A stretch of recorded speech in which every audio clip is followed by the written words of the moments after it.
Hello friend, तो चलिए आज की इस वीडियो में हम क्लास 9th की एनसीईआरटी हिस्ट्री बुक स्टार्ट करेंगे। इसके पहले क्लास ईयर तक का ऑलरेडी मैंने वीडियो अपलोड कर दिया हिस्ट्री बुक का। तो ये चैप्टर फर्स्ट है। चैप्टर का नाम है फ्रांसीसी क्रांति। मैं आपको साथ ही नोट्स दिखाते चलूँगी। आपको क्या करना है, वीडियो को पॉज कर लेना है और अपने नोट्स बना लेने हैं, वरना वीडियो बहुत ज़्यादा लंबा हो जाएगा क्योंकि चैप्टर बहुत ज़्यादा लेंदी है। चलिए स्टार्ट करते हैं। 1789 में फ्रांसीसी क्रांति शुरू हुई। मध्यम वर्ग द्वारा शुरू की गई घटनाओं की श्रृंखला ने उच्च वर्गों को झकझोर कर रख दिया।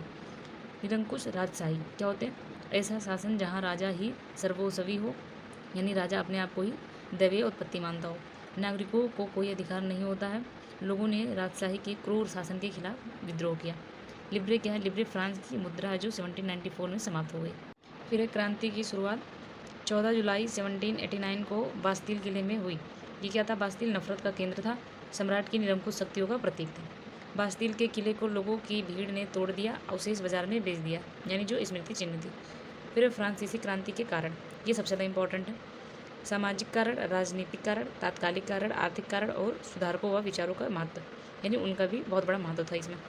सामाजिक कारण में क्या था? समाज का वर्गों में बटा होना, समाज विभेद यानी समाजों में विभिन्नताएं, मध्यम वर्ग का उदय। राजनीतिक कारण में अयोग्य शासन, विशेषाधिकार, दैवीय उत्पत्ति में मान्यता, यानी जो राजा थे वो अपने आप को ईश्वर का रूप मानते थे। फिर सुधारकों व विचारकों का महत्व, इसमें मॉन्टेस्क्यू, रूसो, मिरावेओ और वोल्टेयर।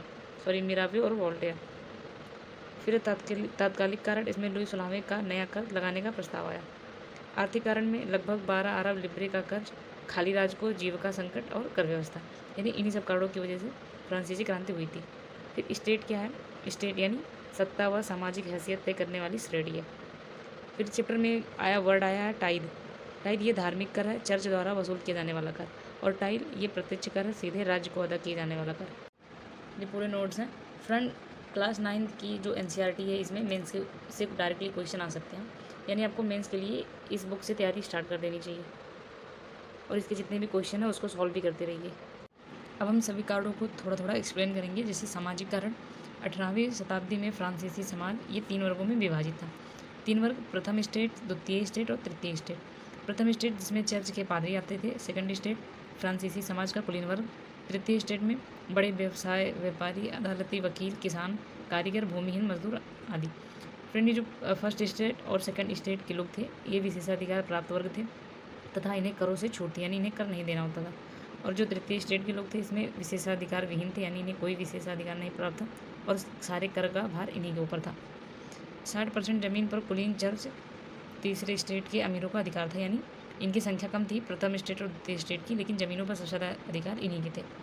फिर आर्थिक कारण, निर्वाह संकट, जीने के लिए साधन खतरे में था। फ्रांस की जनसंख्या 1715 में 2.3 करोड़ और 1789 में 2.8 करोड़ थी। फिर अनाज उत्पादन की मांग, मुख्य खाद्य पाव रोटी की कीमत बढ़ गई। मजदूरी महंगाई की दर से नहीं बढ़ी। अमीर गरीब की खाई चौड़ी होती गई, यानी महंगाई तो बढ़ती गई लेकिन जो उन्हें मजदूरी मिलती थी वो महंगाई के अकॉर्डिंग नहीं बढ़ी, जिससे अमीर और गरीब के बीच की जो खाई थी और चौड़ी होती गई। फिर प्राकृतिक आपदा, पैदावार गिर जाती है सूखे और ओले से। फिर आता है राजनीतिक कारण, इसमें मध्यम वर्ग, वकील, शिक्षक, लेखक, विचारक थे। 18वीं सदी में मध्यम वर्ग ये सामाजिक समूह का उदय हुआ जिसे मध्यम वर्ग कहते हैं। मध्यम वर्ग ये समाज, इनका कहना था कि समाज के किसी भी समूह के पास जन्म से विशेषाधिकार नहीं होने चाहिए। सामाजिक हैसियत का आधार योग्यता होनी चाहिए। स्वतंत्रता, समानता, विचार पर आधारित समाज की परिकल्पना, ये किसने किया? जॉन लॉक ने और जॉर्ज रूसो ने। जॉन लॉक कौन थे? ये इंग्लैंड के थे। राजा के दैवीय निरंकुश अधिकारों के सिद्धांत का खंडन किया और नैसर्गिक अधिकारों का समर्थन किया। नैसर्गिक अधिकार यानी इनका कहना था कि व्यक्तियों को जन्म से ही कुछ अधिकार हैं जिसे राजा भी नहीं छीन सकते। फिर रूसो, जनता के बीच सोशल कॉन्ट्रैक्ट पर आधारित सरकार का प्रस्ताव। नोट्स बनाने से पहले आप लोग को चैप्टर बुक से अच्छे से पढ़ लेना है, उसके बाद ही आपको अपने नोट्स बनाने हैं। आप वीडियो को पॉज करके अपने नोट्स बना लेंगे। फिर देखते हैं लुई 16वें कौन थे। 1774 में इनका जन्म हुआ बोर्बो राजवंश में। ये फ्रांस का शासक बना 20 साल की उम्र में। इनका विवाह ऑस्ट्रिया की राजकुमारी मेरी एंतोइनेट से हुआ था। राज्यरोहण के समय राज्यकोष खाली हो गया। लंबे युद्ध के कारण फ्रांस के वित्तीय संसाधन नष्ट हो गए। यानी इसमें ये बताया जा रहा है कि लुई 16वें की वजह से जो फ्रांसीसी क्रांति हुई वो कैसे हुई। जो अनावश्यक युद्ध होते थे उसमें भाग लेने की वजह से इनकी जो वित्तीय संसाधन थी वो नष्ट हो गई। पूर्ववर्ती राजाओं की शानो शौकत पर फिजूल खर्ची की। अमेरिकी स्वतंत्रता संघर्ष में ब्रिटेन के खिलाफ अमेरिका की सहायता की। फिर क्रांति की शुरुआत। लुई 16वें ने 5 मई 1789 में करों के प्रस्ताव को अनुमोदित किया। ये स्टेट जनरल की बैठक बुलाई। किसानों, औरतों और कारीगरों का सभा में प्रवेश वर्जित था। यानी जो क्रांति शुरू हुई वो मेन इसी वजह से शुरू हुई थी। इसमें 40,000 पत्रों के माध्यम से शिकायत और मांगों की सूची बनाई गई। स्टेट जनरल ने कहा प्रत्येक वर्ग को एक मत का अधिकार है, लेकिन तीसरे वर्ग के प्रतिनिधि की मांग थी कि प्रत्येक सदस्य को एक मत देने का अधिकार हो। लेकिन इन अधिकारियों ने उनकी मांगों को नहीं माना और तृतीय वर्ग के लोग सभा को छोड़ के चले गए। यह लोकतांत्रिक सिद्धांत था, रूसो ने अपनी पुस्तक द सोशल कॉन्ट्रैक्ट में प्रस्तुत किया। सम्राट ने प्रस्ताव अस्वीकार किया। तीसरे स्टेट के प्रतिनिधि 20 जून को वर्साई के इंडोर टेनिस कोर्ट में जमा हुए और खुद को नेशनल असेंबली घोषित कर दी। इनका नेतृत्व किया मिरावेओ और आवे सीए ने। ये मिरावेओ जो थे वो कुलीन परिवार से थे, किंतु सामंती अधिकारों वाले समाज को ख़त्म करने की ज़रूरत से सहमत थे। नेशनल असेंबली ये संविधान का प्रारूप तैयार करने में व्यस्त थी और उसी टाइम फ्रांस का आंदोलन शुरू हुआ। कड़ाके की ठंड से फसल बेकार हो गई, जिससे पावरोटी की कीमतें बढ़ गईं। भीड़ ने बेकरी की दुकान पर धावा बोला और 14 जुलाई को बास्तिल पर धावा बोला। फिर विद्रोही प्रजा की शक्तियों का, यानी इन सभी आक्रमणों से और जो उनकी क्रांति स्टार्ट हो रही थी उससे इनकी प्रजा की शक्तियों का अनुमान लुई 16वें को हो गया, जिससे उसने नेशनल असेंबली को मान्यता दे दी और सत्ता पर संविधान का अंकुश लगाया, यानी संवैधानिक राजतंत्र करने का निर्णय लिया।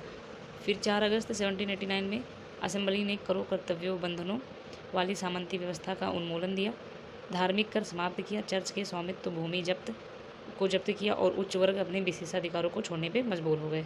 फिर देखते हैं नेशनल असेंबली का उद्देश्य। 1791 में संविधान का प्रारूप पूरा हुआ। इसका उद्देश्य क्या था? सम्राट की समस्त शक्तियों को सीमित करना, एक व्यक्ति के हाथ में केंद्रीकृत होने के बजाय इन शक्तियों को संस्थाओं, विधायकों, कार्यपालिका, नगरपालिका में विभाजित करना और इस प्रकार फ्रांस संवैधानिक राजतंत्र की नींव पड़ी। फिर 1791 में कानून बनाने का अधिकार ये नेशनल असेंबली को मिला। मतदान का अधिकार केवल सक्रिय नागरिकों को था। पुरुष 25 वर्ष से अधिक होते तथा 3 दिन की मजदूरी के बराबर जो कर देता था, यानी जो व्यक्ति 3 दिन की मजदूरी के बराबर कर नहीं दे सकता था वो मतदान नहीं कर सकता था। फिर संविधान होगा, यहाँ पे संविधान पुरुष हुआ। नागरिक अधिकार घोषणा पत्र के साथ शुरू हुआ था। एक क्रांतिकारी पत्रकार थे जया पॉल मरा, इन्होंने एक अखबार पारित किया था जनता के लिए, लॉमी द पल्प। ये नहीं मान सकता तो याद रखिएगा। फिर फ्रांस में गणतंत्र की स्थापना और राजतंत्र का अंत इंपॉर्टेंट है, मेंस में इन्हीं कुछ ही टॉपिक से ज़्यादा क्वेश्चन होते हैं। लुई 16वें ने संविधान पर हस्ताक्षर किए, यानी इसने केवल दिखावे के लिए हस्ताक्षर किए थे, किंतु ये प्रसा के राजा से गुप्त बातचीत करता था, यानी राजतंत्र को ही ये कायम रखना चाहता था। फिर 1792 में अप्रैल में नेशनल असेंबली ने प्रसा व ऑस्ट्रिया के विरुद्ध युद्ध छेड़ा। यूरोपीय राजा व कुलीन के विरुद्ध जनता की जंग हुई। उनका देशभक्ति गीत था। एक कवि थे जिन्होंने रॉजेट दी लाइल द्वारा रचित मार्शले था। यह गीत पहली बार मार्शलेस के स्वयं सेवियों ने पेरिस जाते समय गाया था, इसलिए मार्शलेस का नाम हो गया और अब यही फ्रांस का राष्ट्रीय गान है। उसके बाद देखते हैं लुई 16वें 21 जून 1793 को देशद्रोह के आरोप में फांसी पर चढ़ाया गया। कहाँ पे? प्लेट डी लॉ कॉनकॉर्ड में। रानी इनकी, फिर बाद में इनकी रानी का भी यही हाल हुआ। डायरेक्टरी शासित फ्रांस, ये 5 सदस्यों वाली एक कार्यपालिका, यानी 5 सदस्यों का एक ग्रुप होता था। ये 5 सदस्य मिलकर काम करते थे, जिसे डायरेक्टरी व्यवस्था कहते हैं। और नेपोलियन के उदय का मार्ग भी डायरेक्टरी व्यवस्था ने ही प्रशस्त किया था।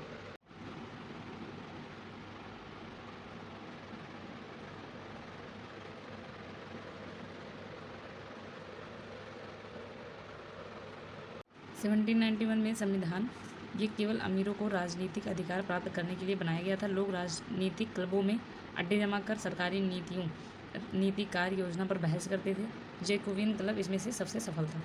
ये पेरिस के कॉन्वेंट ऑफ सेंट जेकब के नाम पर पड़ा। इसमें छोटे दुकानदार, कारीगर, नौकर व दिहाड़ी मजदूर थे। इनका नेता मैक्सिमिलियन रोबेस्पियर था। ये जो जैकोबियन थे इनको सोकुलात थे, यानी इन्हें सोकुलात भी कहा जाता है, यानी बिना घुटने वाले, यानी ये बिना घुटने तक के पैजामे पहनते थे पूरे वाले। 1792 में जैकोबियन एक खाद्य पदार्थों की महंगाई पर विद्रोह किया।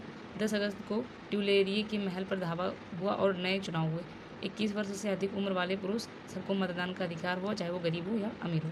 यानी इससे ये बदलाव आया कि चाहे कोई अमीर हो या गरीब हो, सबको मतदान करने का अधिकार मिल गया। नवनिर्वाचित असेंबली, ये इसका नाम कन्वेंशन रखा गया। फिर 21 सितंबर 1792 राजतंत्र का अंत हुआ और फ्रांस को गणतंत्र घोषित किया गया। ये बहुत ज़्यादा इंपॉर्टेंट है कि फ्रांस को गणतंत्र घोषित कब किया गया। सरकार का चुनाव जनता करेगी। गणतंत्र का मतलब क्या होता है? सरकार का चुनाव जनता करेगी। फिर है आतंक की शुरुआत। ये 1793 से 1794 का जो समय था उसे आतंक का वर्ष कहते हैं, यानी आतंक युग।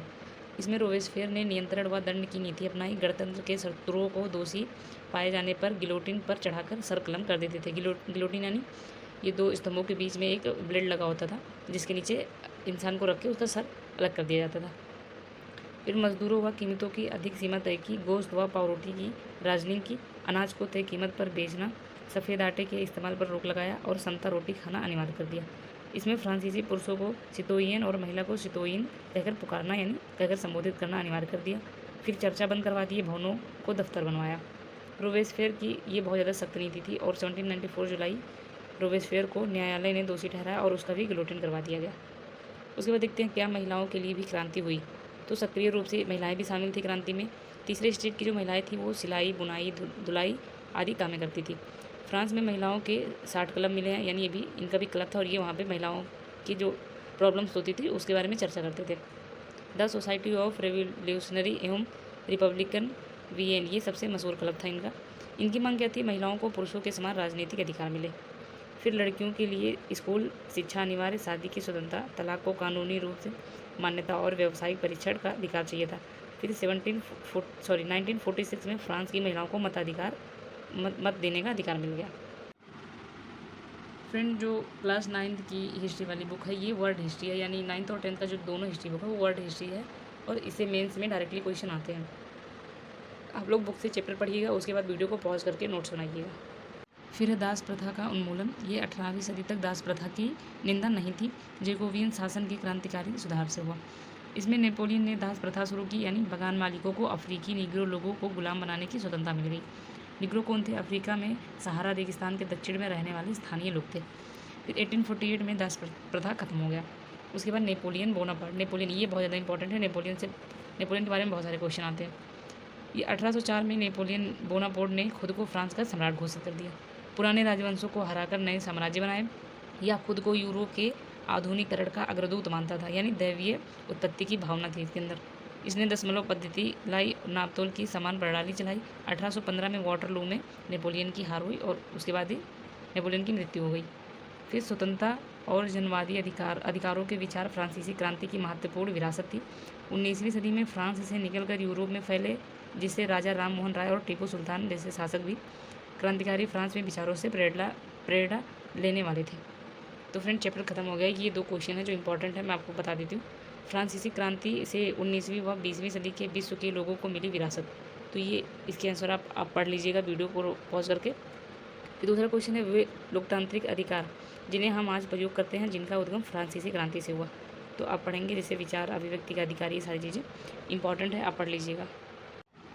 फ्रेंड, धीरे धीरे मैं सारे सब्जेक्ट के नोट्स अपलोड कर दूँगी। अगर आपको नोट्स अच्छे लगते हैं तो आप लाइक करें, शेयर करें और चैनल को सब्सक्राइब करें।